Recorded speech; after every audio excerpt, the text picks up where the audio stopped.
Nexus PMG welcomes you to the Bigger Than Us podcast, which we as energy geeks lovingly refer to as the BTU. Bigger Than Us is a podcast that focuses on ideas that will shape the future of our planet and ultimately our existence. We will occasionally lean into energy topics because, after all, it's the key to our collective survival. But we'll also explore other ideas and topics that we believe will have an impact that is bigger than us. And now, on to today's show.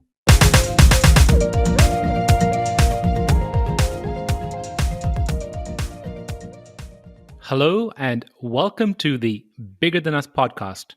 I'm your host, Raj Daniels, and today I'd like to welcome Matt Dawson to the show.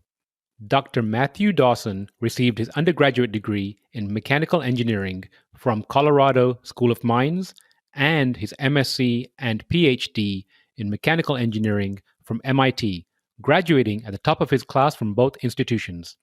He has spent more than a decade of his career in research and project management roles at the likes of ExxonMobil, Lawrence Livermore National Labs, and MIT Investment Management Company.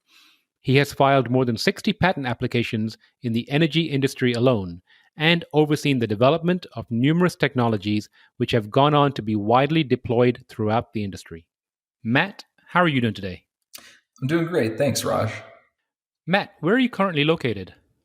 We are located in Provo, Utah, in the beautiful mountains there. But we have facilities in Ireland, and we're also setting up shop in Texas soon. Well, welcome to Texas. Thanks. So, Matt, I like to open my show by asking my guests the following question. If you were asked to share something interesting about yourself, what would it be? Yeah, that's a great question. I think it kind of frames why I've gone, the entrepreneurship route as well. I grew up in, somewhat of a challenging, adverse environment, and it drove me to, really want to do something and be a success. I kind of aspired to that for a long time, and I found that, in entrepreneurship, you're able to really go out there and deliver on what you're capable of delivering on. You're not restricted by some of the other things that are in place in some of the larger corporations. And so, I found that, I just love being in the entrepreneurship space and driving to, do things that haven't been done before. Are you open to sharing what the challenging and adverse environment was? Yeah, I could a little bit. I guess I grew up kind of poor, I guess you'd say, on food stamps, and if you'd believe that or not, and just a very, difficult economic environment for most of my childhood. And that kind of, spurred me and drove me to excel. So, I put myself through college, put myself through grad school, ended up actually completing grad school at MIT, at 24 years old. So I was really ambitious when I was younger. And I finished my Ph.D. at 24. So I kind of raced through some parts of life there. But, I think it was kind of setting the foundation. Those adversities set the foundation that enabled me to kind of persevere and overcome a lot of challenges later on in life.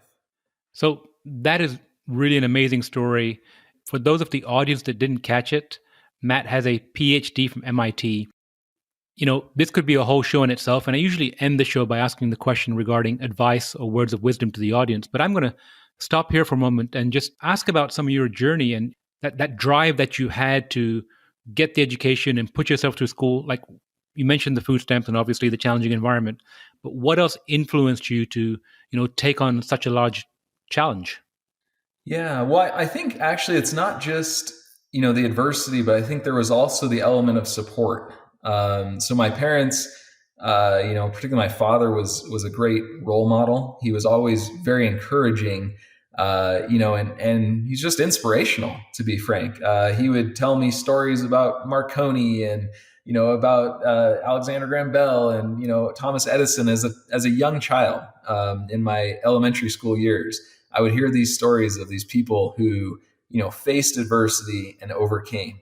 And I think it's that combination. And it's interesting, no matter what environment you grow up in, it kind of taught me that, regardless of your circumstance, you can get out of it. You can excel above and beyond maybe what anyone would think. And part of that is the network that you have in place, the support network. And so, I guess the encouraging note would be, as parents, maybe for some of us, or even grandparents, we can always provide that type of support network.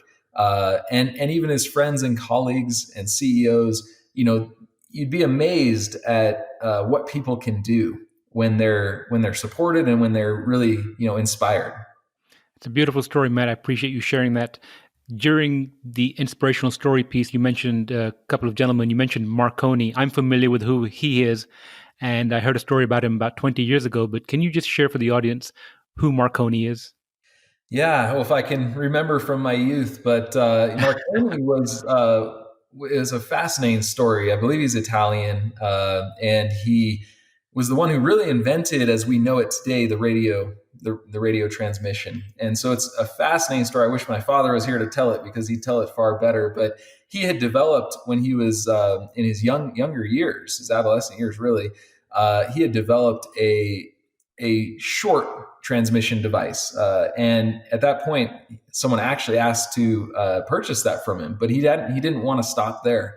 So he ended up moving, and again, Wikipedia this, but I believe he moved to the UK, and he progressed even further, and eventually was able to get that signal transmitted all the way across the English Channel, which was, it's the foundation for so much of the technology and innovation that we have over the past 50 years even is based upon much of the work he did quite some time back. So it is an encouraging story, because he too wasn't well to do by any means, and he actually had an opportunity to sell what he had come up with when it was in its infancy, but he really persevered and stuck with it and grew it up into something that was even far greater. And for those that might be thinking about the time frame, this is late 1800s, early 1900s, and I believe the piece that I read regarding Marconi said that his original transmission is still out there somewhere, circulating the globe, and if you have the right equipment, you'll be able to pick it up. So that was my introduction to Marconi. Interesting.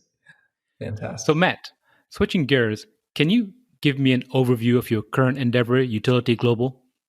Yeah, absolutely. So Utility Global is really set out to disrupt the energy landscape. We're bringing about low-cost, sustainable energy solutions using a breakthrough manufacturing process we've developed around solid oxide electrochemical devices.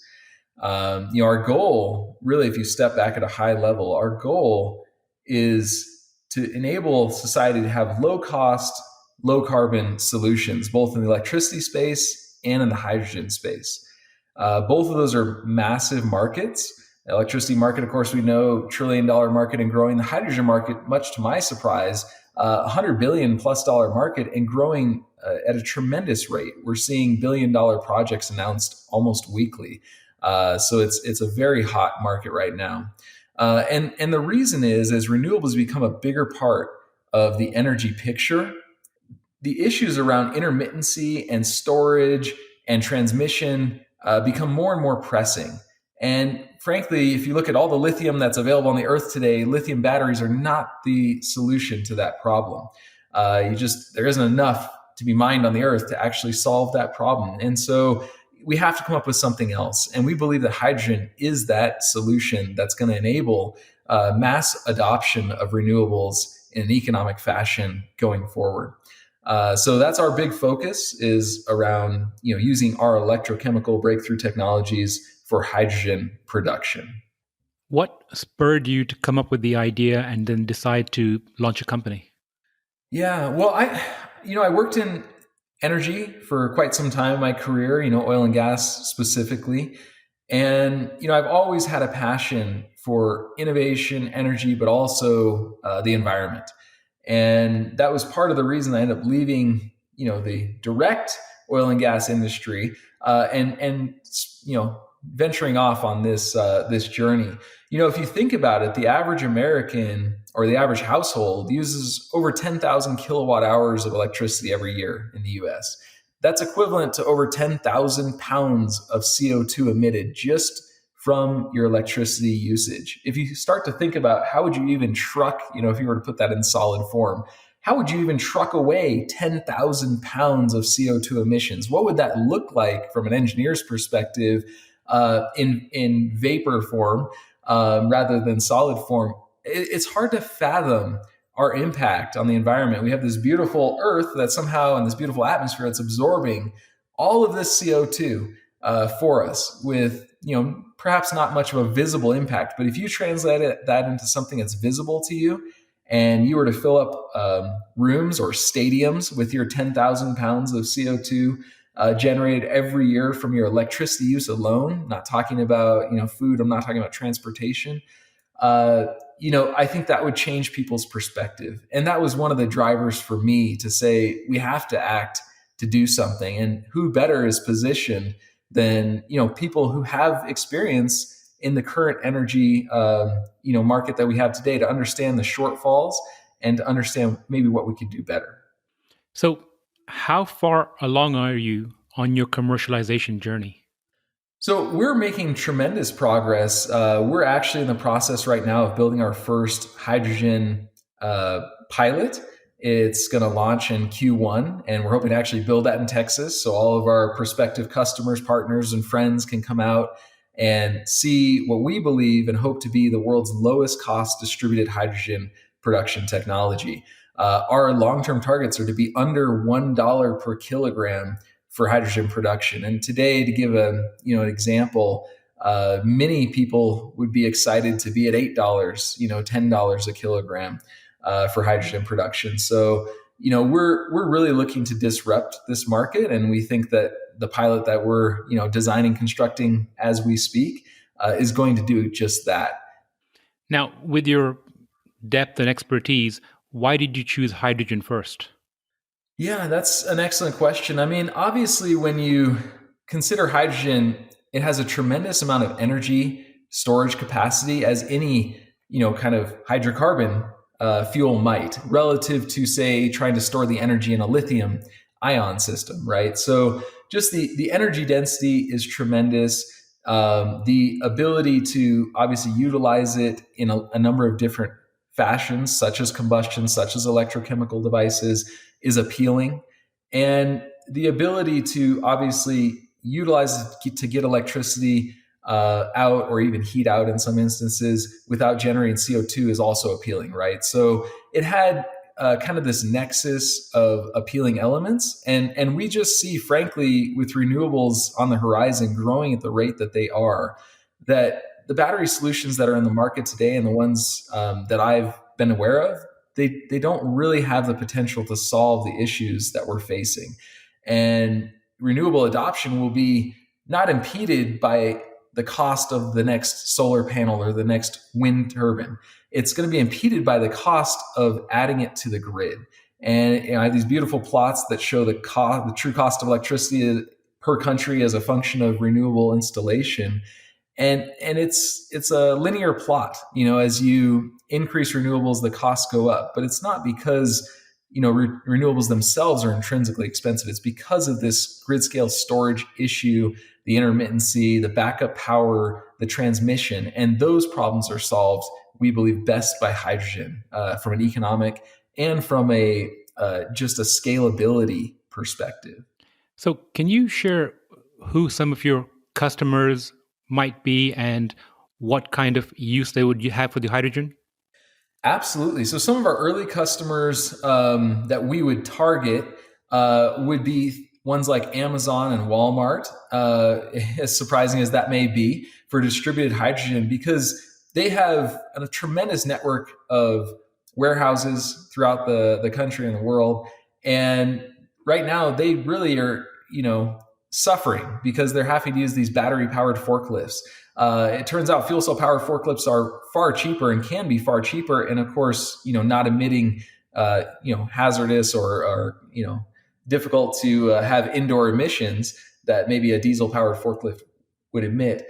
And so fuel cells are certainly a viable solution, but the cost of distributed hydrogen is too much to really see broad adoption. If we're able to bring that down an order of magnitude in cost, which is what we aim to do in very short order, we would see massive fuel cell powered forklift adoption. And that's just one market. We also want to, talk with our friends at Exxon and Chevron and, Shell and BP, who want to bring their emissions down and their costs down. They currently produce over $100 billion worth of hydrogen every year.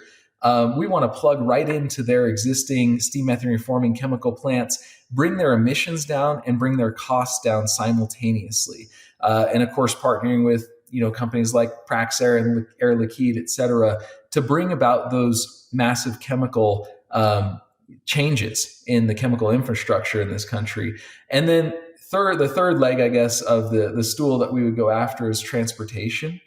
We see companies like Nikola, who wants to build massive hydrogen infrastructure for Class 8 vehicles, being a great target customer for us. Again, just purely on an economic basis, but also on an environmental basis. In fact, we're confident that we will be, the world leaders on both of those fronts when it comes to hydrogen production.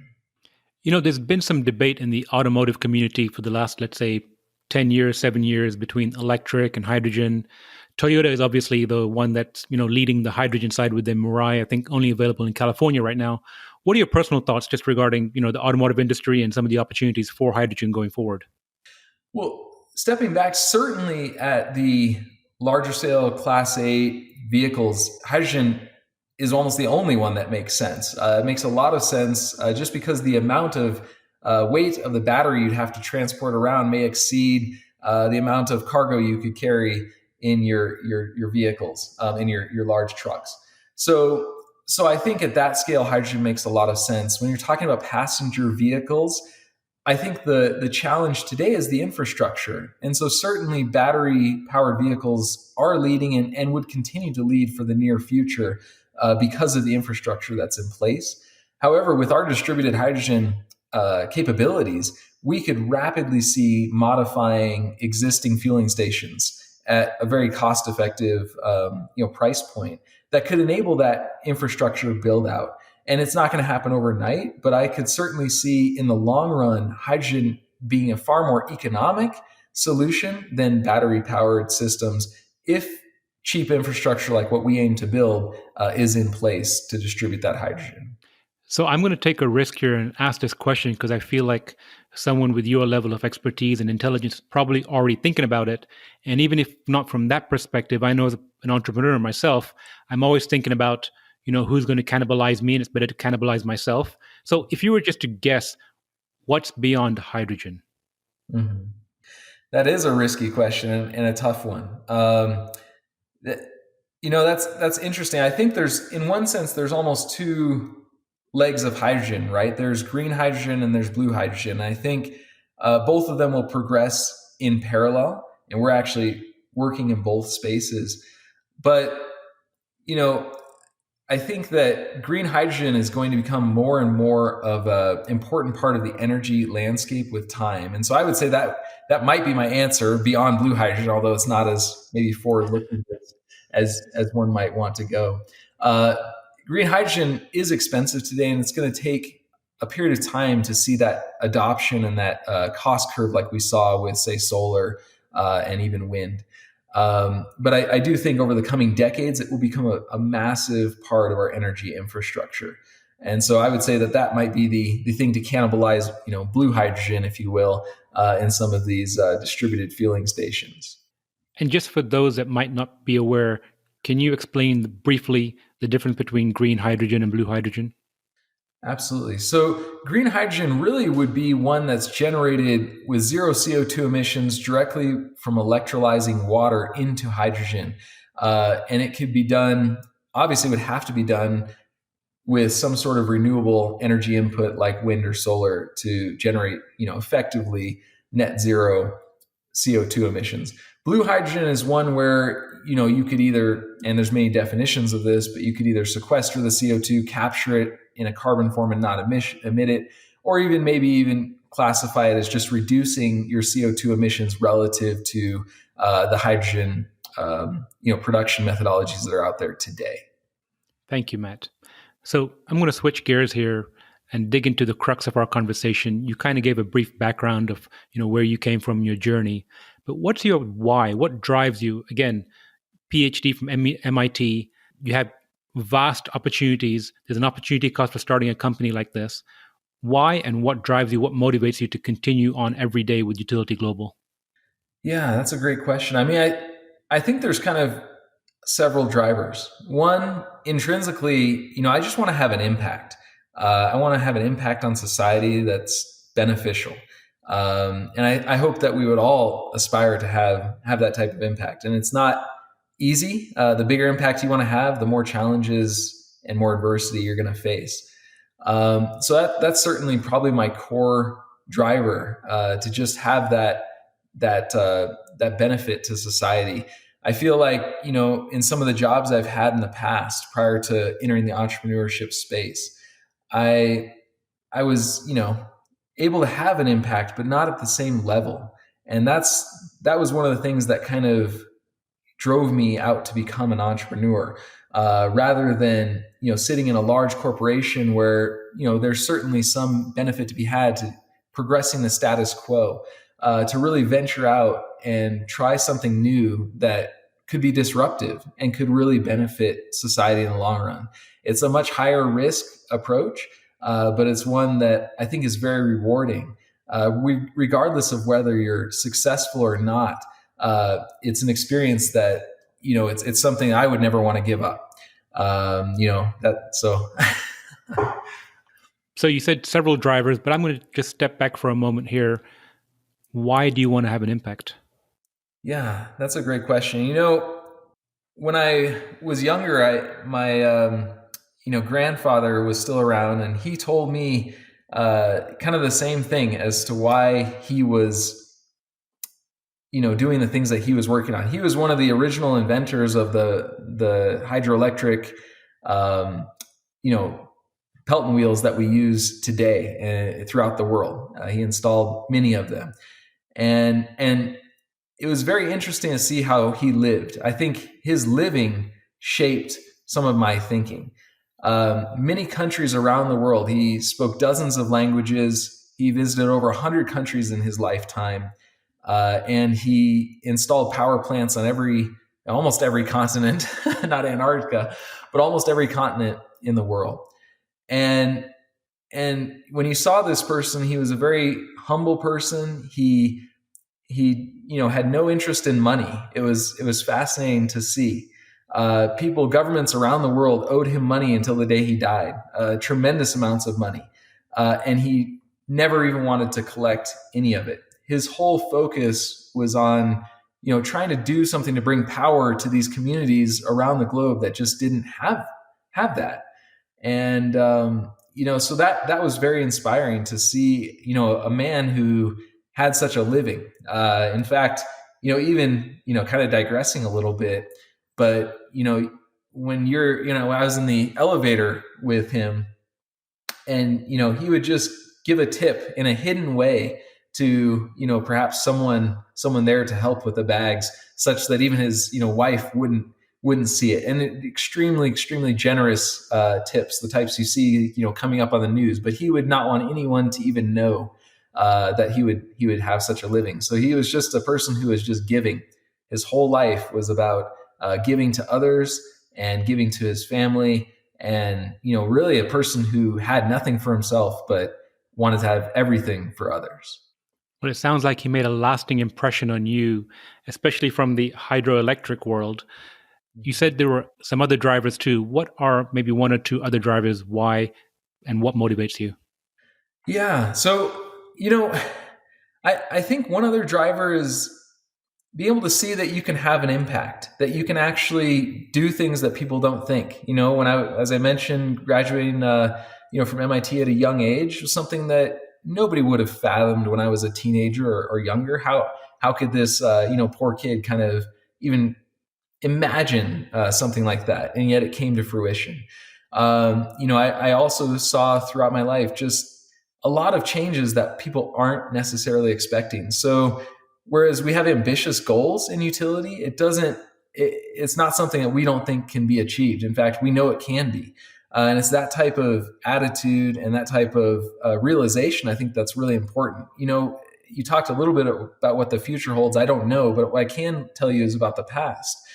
And if you look at the change in the speed of which renewables are being adopted around the globe, it is hard to fathom the scale and the speed at which this adoption is occurring. When I was in grad school, I did a lot in the renewable space, and basically renewables were 20 or 30 years out, and they might kind of come up and have some minor adoption.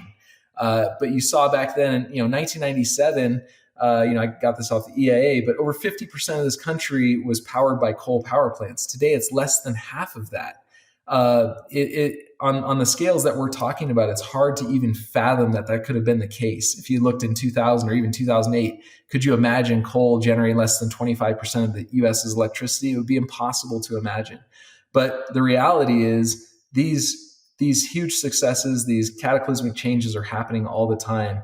And if you're motivated enough and you're willing to take a little bit of a risk, you can be a person who can have one of these cataclysmic impacts on society. That leads beautifully into my next question, but I'm going to broaden it a little bit for you specifically. The question is, what are some valuable lessons you'd say that you've learned on your journey? But for you specifically, recently I've reached out to local universities here. We're getting a little bit of a following or an audience, if you will, amongst university students, people that are pursuing a bachelor's or a master's in environmental science, sustainability.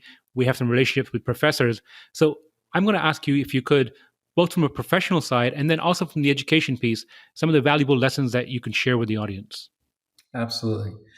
I'm technical by nature, obviously an engineer. And one of the things I've learned, which is probably one of the most important things, I actually heard it from my brother when I was a young kid, and I never understood it. It's not, he used to say, it's not what you know, it's who you know.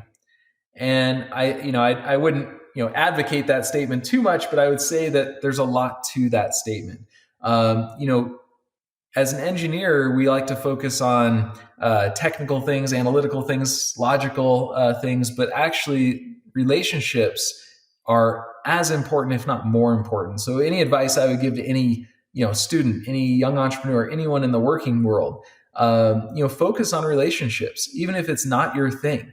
There's fantastic books like the one by Dale Carnegie that just they show the value of human relationships, and that would be the thing that I would encourage anyone at any age to think about, maturing, growing, and fostering.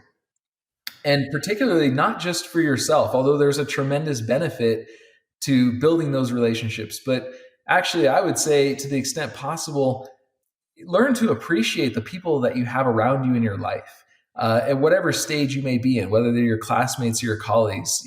I've just become starstruck and in fathom and in awe of everyone I meet.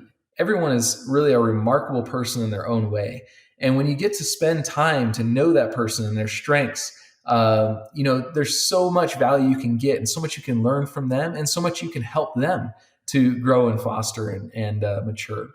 So, I think the relationships being one of the most important things in any endeavor is an important lesson that I've learned and had to learn in, I would say, even a hard way over the years. And do you have any specific lessons from your launch into entrepreneurship that you can share? Yeah, definitely. So I think another thing, and it builds out of that, relationship dialogue. Another thing I would focus on is to say, life is more than work. I really love my work. I love what I do, but sometimes I get too caught up in it. And as an entrepreneur, you're more prone, you're more prone to be able to get caught up in your work because your work becomes your life in some senses. So I would say guard over your time, guard over the things that really matter in life. So work is a big part of what we're doing, but things like your family, things like relationships, people around you, these are equally important. And I emphasize that word equal because, a lot of us as entrepreneurs, we don't put equal time into, say, our family that we do into our job. And I, first and foremost, need to improve in that arena. So I would say, I would say that that's another lesson that I'm growing to appreciate more and more. And the earlier you learn that lesson, the better. I think a lot of us fall into that trap. I find that when my wife and kids aren't home, perhaps in the afternoon or evenings, I'll be sitting at my computer, not even realizing what time it is, just because I'm enjoying what I'm doing so much. Right, exactly. So you mentioned green hydrogen, blue hydrogen. We have your upcoming large-scale pilot in Q1. Paint a picture for us 5 years from now. You also mentioned a couple of potential clients, but what does the future hold for Utility Global? Yeah. So, I mean, utilities growing at a tremendous rate. We're very excited about our prospects on both the hydrogen front.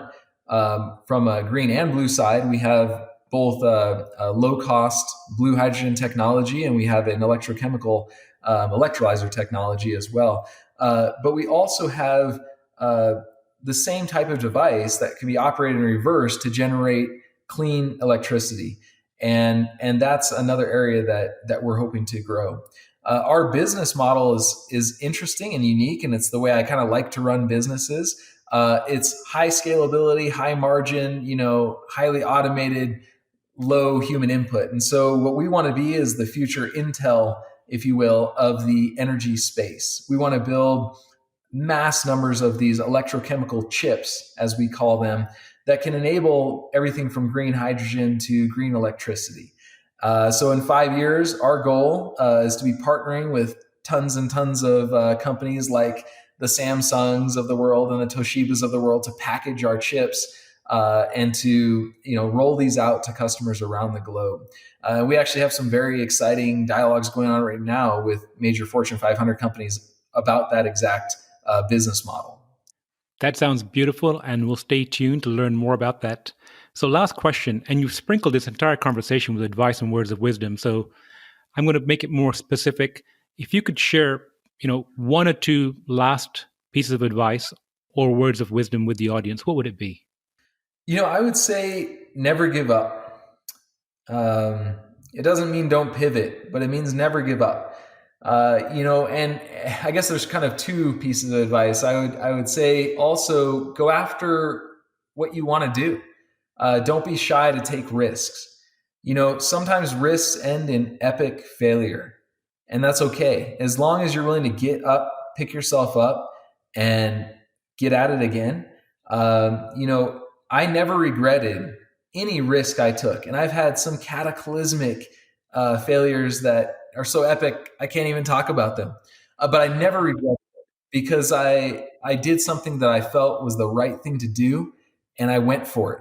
And sometimes it doesn't work out, and that's okay. You just pick yourself up. If you have to, start over. And that's probably the most important lesson that I can share, because I would hate to have sat in a big company for 20 years, 50 years, whatever it may be, and always wondered, what could I do? What could I have done? And so I'm so happy to have gone this route. It's more of a roller coaster route.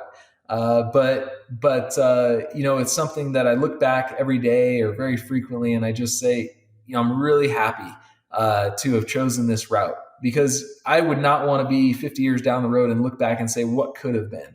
And that won't be me. I'll know what could have been because I will have tried it. So I would say, at least for my personality, do what you want to do. You only have one life. Try and live it to the best. Try and benefit those around you. Always be thinking about the value that you're delivering, not for yourself, but for others. And never give up on your dreams and aspirations. Matt, I appreciate that. I'm leaving more inspired and motivated myself. Before we go, is there anything I should have asked you that I haven't? No, I think this has been fantastic, Raj. I just want to thank you for the time and thank you for the opportunity. It's been a pleasure. Matt, thank you. And again, I look forward to catching up with you again soon. Thanks so much. Thank you for listening. If you like our show, please give us a rating and review on iTunes. And you can show your support by sharing our show with a friend or reach out to us on social media, where you'll find us under our Nexus PMG handle. If there's a subject or topic you'd like to hear about, send me an email, btu@nexuspmg.com or contact me via our website, nexuspmg.com. And while you're there, you can sign up for our monthly newsletter where we share what we're reading and thinking about in the clean tech, green tech sectors. Bigger Than Us is a Nexus PMG production.